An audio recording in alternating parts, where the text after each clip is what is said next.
My name is John Carter, and I never imagined a single office delivery could unravel the life I built with my wife, Sarah. We'd met at a university fundraiser 8 years ago. She was an advertising executive, I was a software engineer, and fell into a comfortable routine of late-night takeout, weekend getaways, and ambitious plans for a family. Our marriage felt rock solid until that Thursday afternoon, when Sarah's laughter at an innocuous flower bouquet delivery first set alarm bells ringing in my mind. Sarah worked at Branton & Company, a bustling marketing firm downtown. She prided herself on professionalism, arriving before dawn to prep presentations and staying late to pitch new clients. One afternoon, I called her to remind her about our dinner reservation. Her voice trembled with amusement. "John, you won't believe this," she giggled. I frowned. "What is it?" "A delivery just arrived. For me," she said. "But it's from someone named Michael. It's full of roses and cute little notes." I forced a laugh. "Maybe a fan from your campaign?" She ended the call with a shrug and another laugh. That evening at dinner, I watched her eyes light up as she described the handwritten cards. "You're my inspiration, and can't wait to see you again." I bit back unease. "That's sweet," I said, placing my hand over hers. She brushed it off, but I saw the way she tucked her hair behind her ear, a gesture I'd only seen when she flirted in hotel lobbies or upscale bars with high-gloss clients. Something about her grin felt foreign. Over the next few days, similar deliveries arrived almost daily: bright tulips, exotic orchids, and gourmet chocolates addressed to my dearest Sarah. Each time, she laughed, read the attached note aloud, and tucked the sender's name out of sight. "Michael, Michael," over and over. I asked HR at her office if anyone named Michael worked there. They assured me nobody by that name was on staff. I pressed her gently. "Who is Michael?" She smiled slyly. "A client. A very persistent one." I nodded, because that was easier than arguing. Late that weekend, I stopped by her office unannounced, using the spare key she kept for me.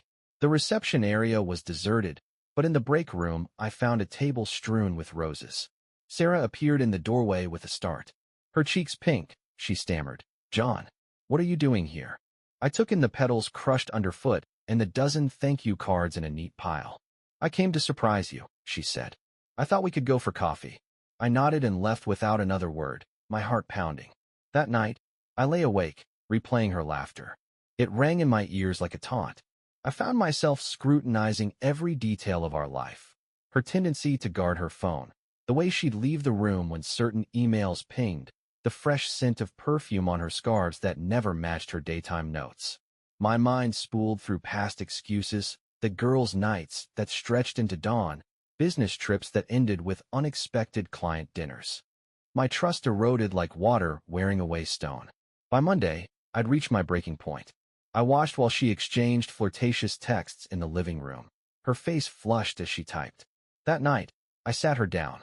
Our kitchen lights hummed overhead. "Sarah, we need to talk about Michael," I said, keeping my voice level. She paused mid-slice of avocado and said, "You're jealous."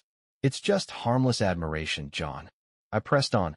"Harmless for him, maybe, but how do you feel? Do these deliveries make you think of me?" Her laugh came, soft and dismissive. "John, don't be ridiculous. I'm happy. You worry too much." When she walked away, I felt something inside me harden. I realized that innocence had died the moment she laughed at what she called harmless fun. I decided then that if she refused to recognize the threat, I would force her to see it clearly.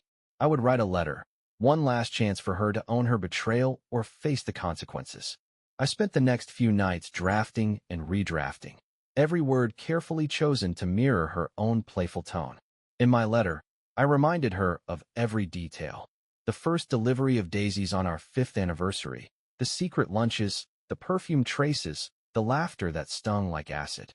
I told her I still loved the woman I married, but that trust, once broken, could never be pieced back together by flowers alone. I warned that if she continued to welcome Michael's attentions, I would take steps to protect myself and ensure she felt the same isolation she seemed to enjoy. On Thursday, I sealed the envelope in our bedroom and slid it into her work bag before dawn. When she arrived at the office, the letter waited among her laptop and makeup case. By the time she read it, the morning sun had climbed high, and her vivacious world of admiration turned to ash. That evening, She returned home silent, cheeks stained with tears, and I knew the laughter was gone. Our relationship had crossed an invisible boundary, and I had forced it to show its broken edge. As I watched her slump onto the sofa, reading my words in shaky lines, I felt a cold calm.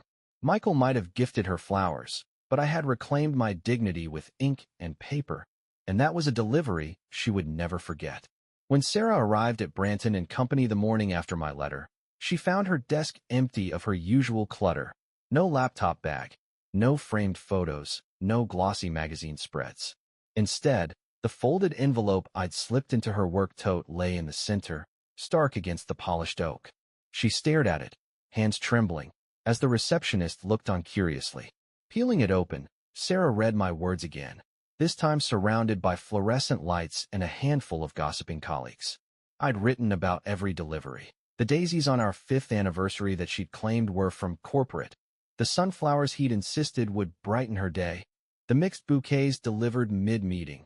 Bouquets that drew appreciative glances from her peers. I'd matched each with the date, the time, and the card's note. Can't stop thinking about you. You inspire me. Let's make magic tonight. I closed with a warning.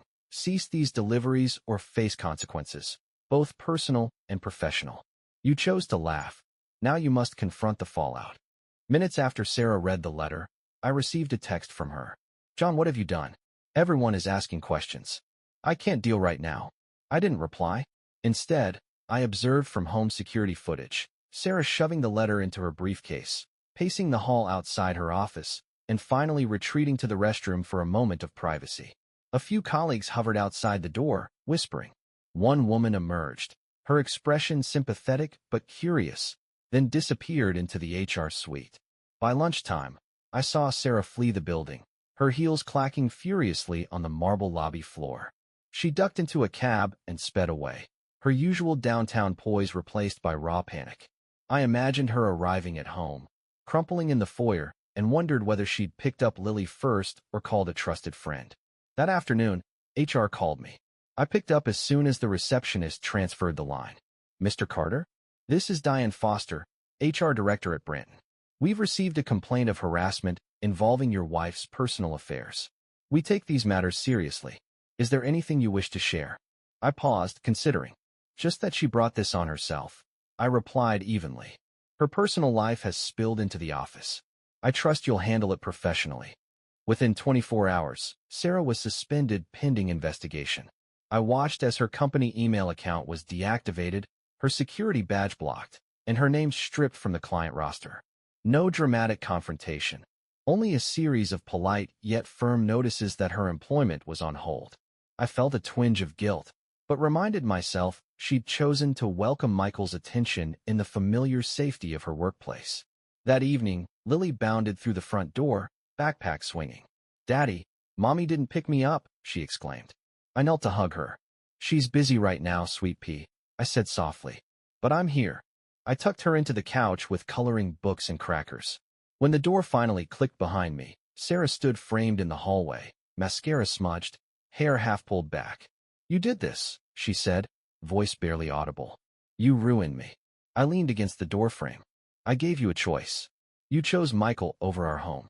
You chose to laugh when you thought it was harmless. Tears welled in her eyes as she sank to the floor. But I didn't think they'd fire me, she whispered. I didn't think. It's over, I told her gently. You're suspended indefinitely. And when they investigate, the evidence will speak for itself. I went to Lily and scooped her up. Sarah watched us embrace. Then I went to the guest room, leaving her alone to face the consequences of her choices. Over the next few days, I managed Lily's routine, school drop-offs, soccer practice, weekend playdates. Sarah tried contacting me, begging forgiveness, promising to tell HR everything was a misunderstanding. I handed her voicemail. Instead, I focused on our daughter, reading her Charlotte's Web aloud, cheering at her goals, teaching her how to bake chocolate chip cookies. Every moment with Lily reminded me of why I'd undertaken this painful path, to preserve her innocence and shield her from further wounds. On Wednesday, I received a formal letter from Branton and Company terminating Sarah's employment. The grounds stated breach of professional conduct and misuse of company premises for personal liaisons. No mention of me or Michael, just a cold assertion that her behavior had compromised the firm's reputation. I watched Lily play in the front yard as I read it, then folded and placed the letter on my desk. That night, Sarah arrived at home carrying 2 suitcases and a cardboard box of personal items. Lily peeked from her bedroom door, eyes wide. Sarah tried to smile. "I packed your favorite blanket, sweetie," she said. Lily ran into her arms. I grabbed Marley's leash. "Time for a walk," I said, leading our dog into the crisp night air. Down the block, I stopped and turned to Sarah, who stood on the porch, the lamplight casting her in harsh relief. The suitcases lay abandoned, and Lily clung to her mother's leg. I waited until she looked up. "This is the cost of your harmless fun," I said. "I protected myself, and now it's time for you to rebuild." Sarah closed her eyes, tears sliding down her cheeks. Lily hid behind her, innocent and terrified. My chest tightened. I felt the gravity of what I'd done, shattering the world of a woman I once loved and upending our daughter's sense of security. Yet I knew I had no choice. The whistle of the neighborhood wind carried our daughter's muffled sobs. I swallowed hard. "Take Lily inside," I said quietly. "I'll gather your things." I walked back, collected her belongings, and placed them neatly on the porch. Sarah's cheeks burned with humiliation. I locked the door behind me and returned to Lily's side. "It's okay," I whispered, wrapping her in my arms. "Daddy's here." That night, as Lily drifted to sleep, I realized my revenge letter had done more than leave Sarah crying. It had severed the lies from our lives and exposed the empty promise of her affair. The fallout was brutal, but it was necessary. My home, once fractured by laughter at deception, now stood guarded by the sober reality of truth. Tomorrow, I would begin the next chapter, rebuilding our lives, earning Lily's trust, and ensuring that no delivery of roses or promises could ever threaten our family again. The week after the custody hearing, life felt suspended between 2 worlds. The solid routine Lily and I were rebuilding, and the supervised visits Sarah endured with mounting desperation. Monday morning arrived with a soft drizzle, and Lily and I drove to the visitation center in silence. She clutched her new backpack, pink with unicorns, and asked quietly, "Will Mommy be proud of my reading today?" I smiled in the rearview mirror. "Absolutely, sweetheart. Read your favorite chapter like you always do." Inside the center, a neutral room with padded chairs, children's toys, and a one-way observation window, Sarah sat across from Lily, her posture rigid. The clock ticked past the scheduled start time, then the monitor buzzed, session beginning. Sarah's shoulders softened when she spotted Lily. She rose and knelt to meet her daughter's gaze. Lily hugged her mother, then glanced over at me, nodding. I gave a quick thumbs up and slipped out to the waiting area. For 60 minutes, I watched through the glass as Sarah struggled to engage in ordinary mother-daughter activities. She read passages from a storybook in a halting voice, then attempted to draw a picture together, only for Lily to lose interest and wander toward the toy shelf. Sarah's laughter felt forced. Her eyes darted toward the door as if rehearsing an escape. Each time Lily looked back at Sarah for approval, Sarah's smile faltered. When the monitor's display flickered to session ending, Sarah stood abruptly, gathering her belongings. Lily ran to me in the hallway, whispering, "Mommy seemed sad, Daddy." I knelt to hug her. "Sometimes, people have to learn how to be better," I said. "Your mommy cares about you. She's just finding her way." Lily nodded, accepting this with the grace only a child can muster. On the drive home, we passed a florist's shop. The window display boasted Valentine's Day arrangements, roses wrapped in spray-painted silver. My chest tightened. Those same flowers had launched the chain reaction of betrayal. I steered Lily toward the playground instead, swinging her high until her squeals chased away my dark thoughts. She twisted around in the swing seat. "Daddy, we're happy again, right?" she asked. I pushed her one last time. "Yes, sweetheart. Happier than ever." That afternoon, I resolved to maintain normalcy, both for Lily and for my own sanity. At work, I spearheaded a high-profile campaign for a nonprofit launching a new children's literacy program. I pitched ideas in front of the execs, my slides filled with images of eager readers, just like Lily. I knew this project mattered. It was a chance to channel my family's turmoil into something positive for the community. My team responded with enthusiasm, and within days we secured a generous grant. The success was a balm for my bruised pride. Back home each evening, I made dinner a deliberate ceremony.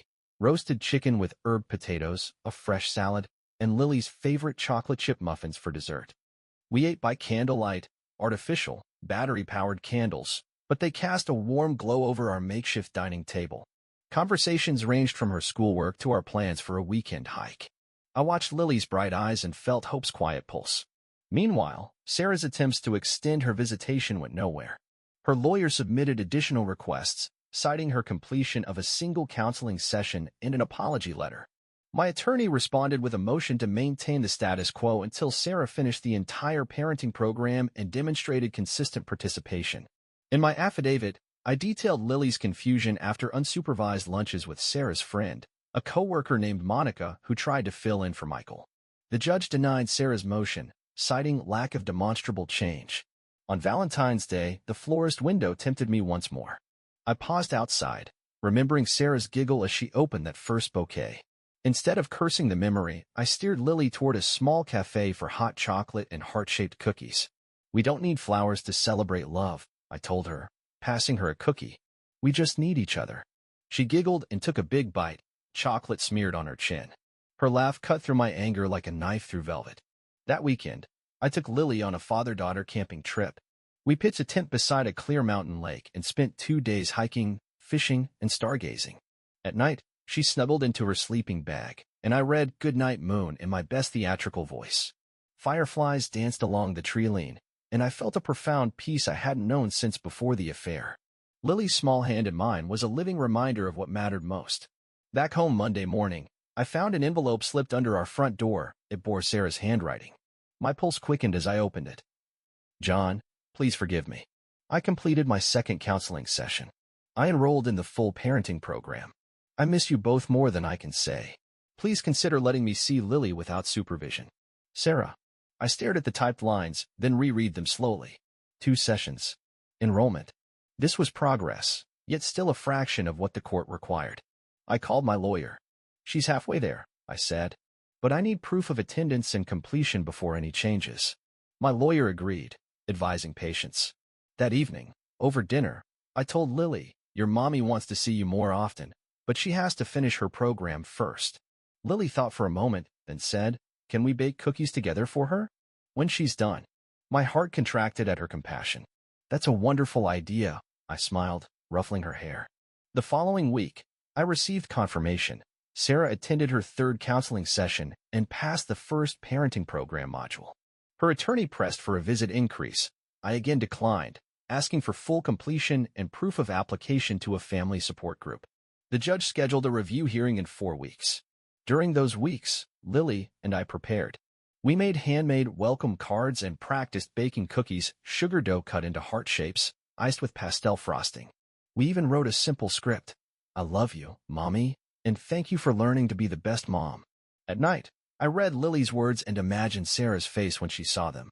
The day before the review hearing, Lily stood on a stool in the kitchen, carefully piping pink icing onto a cookie.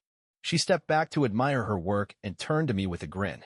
"Daddy, do you think Mommy will smile when she sees these?" I knelt beside her, wiping a smear of icing from her cheek. "I hope so, honey. I really hope so."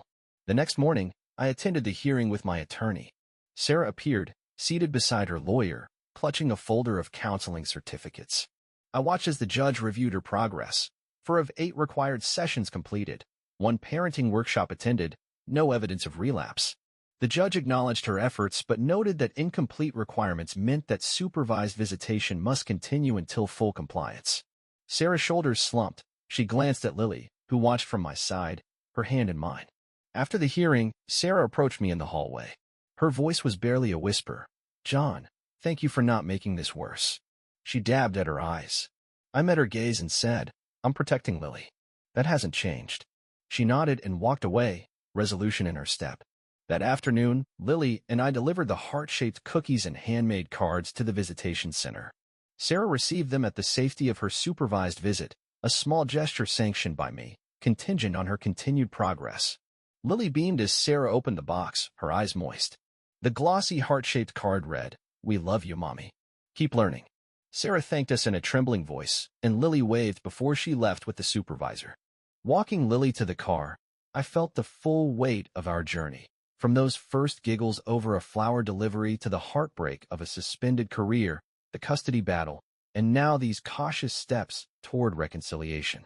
My revenge had been fierce, a letter that left Sarah crying, an HR suspension, a custody win. But the real work was rebuilding trust, brick by brick.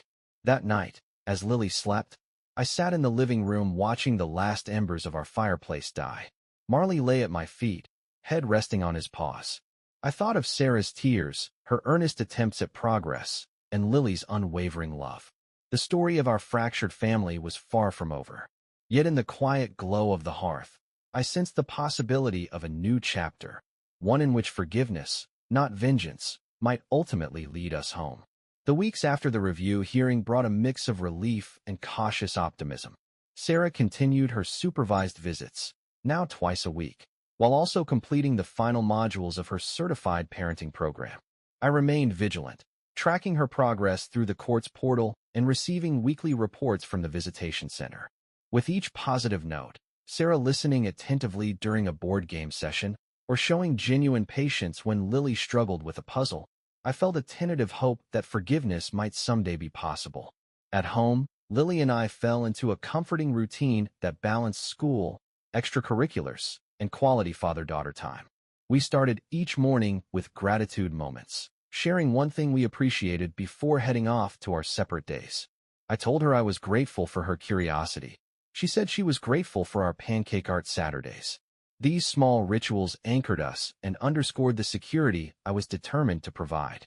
Meanwhile, Sarah's legal team filed a motion to request semi-supervised visits, an intermediate step toward full reunification, citing her completion of all 8 parenting program sessions and consistent attendance in therapy.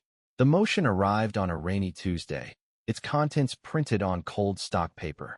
I sat at the kitchen table, Lily coloring beside me, and read through the attorney's arguments, Sarah's remorse, her structured therapeutic plan, and her desire to rebuild our co-parenting relationship. That evening, I discussed the motion with my attorney, who advised caution.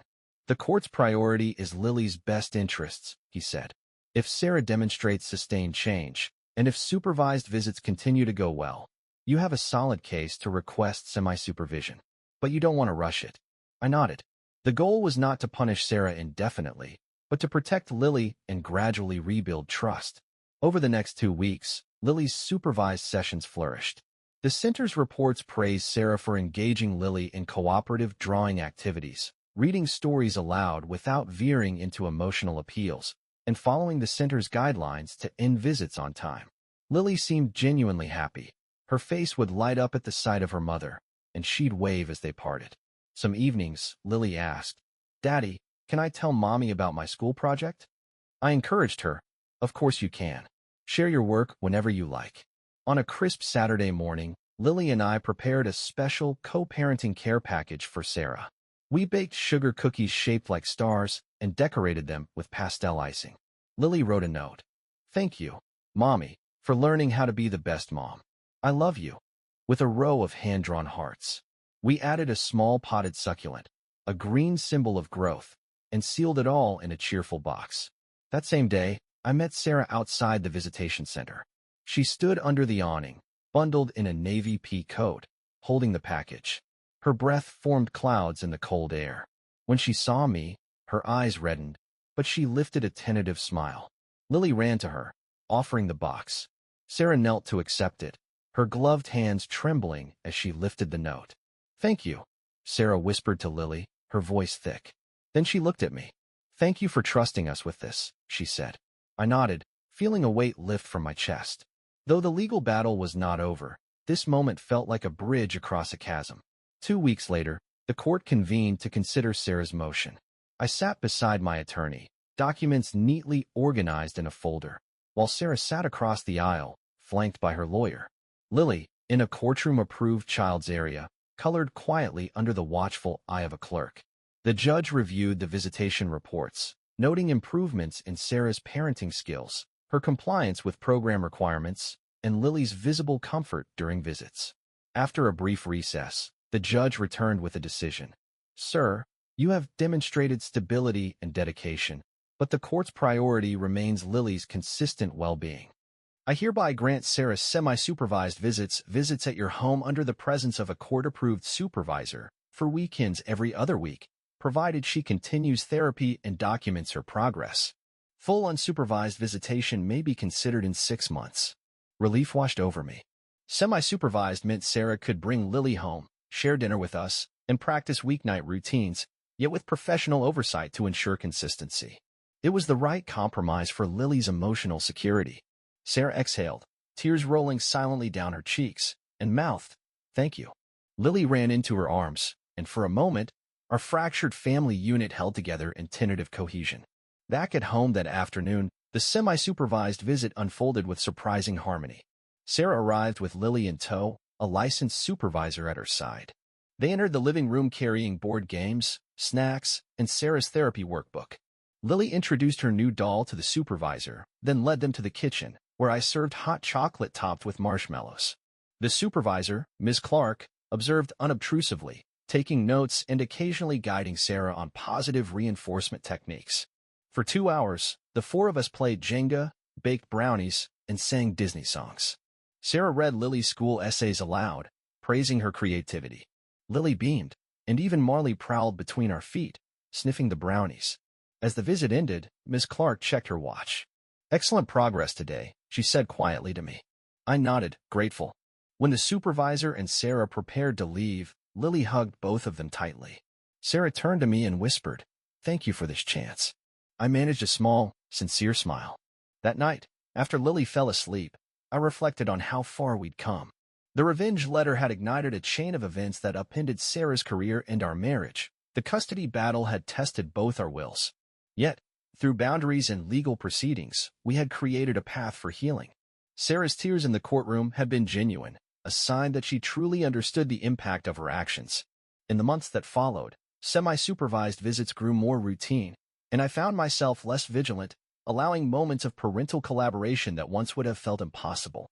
Sarah prepared pancakes for Lily on Sunday mornings, her careful measurements and gentle smiles achieving a domestic normalcy we'd lost. Lily, thrilled by the time with both parents, skipped between us, her laughter weaving the threads of our new family tapestry. When the 6-month review hearing arrived, I expected to restate my concerns, to argue for continued oversight. Instead, I found the judge reviewing reports that indicated Sarah's sustained progress, no lapses in therapy, consistent engagement in Lily's academics, and positive feedback from the supervisor. The judge commended our co-parenting arrangement and granted unsupervised visitation on alternate weekends, with the condition that Sarah continue monthly check-ins with family services. As we left the courthouse, Sarah approached me with genuine warmth. "Thank you for giving me these chances," she said, her eyes bright. "I'll never take it for granted." Lily tugged on my sleeve. "Daddy, Mommy's a great cook," she exclaimed, holding up a stack of pancakes. Sarah laughed, and I felt a cautious peace settle in my chest. That night, for the first time in a year, I slept in our king-size bed. The covers were cool, but not empty. Sarah lay beside me, an arm draped over my waist, lightly exhaling in her sleep. Lily slept in her own bed, her steady breathing a warm chorus. I closed my eyes and reflected on the journey, from a single bouquet that sparked Sarah's giggles and infidelity, through a revenge letter that left her crying, to legal battles that tested our marriage and parenting. Now, in the darkness, I felt the promise of a new chapter, one where trust could be rebuilt slowly, like a seedling pushing through soil. The road ahead would require vigilance, communication, and humility. But for the first time, I believed our family could emerge stronger.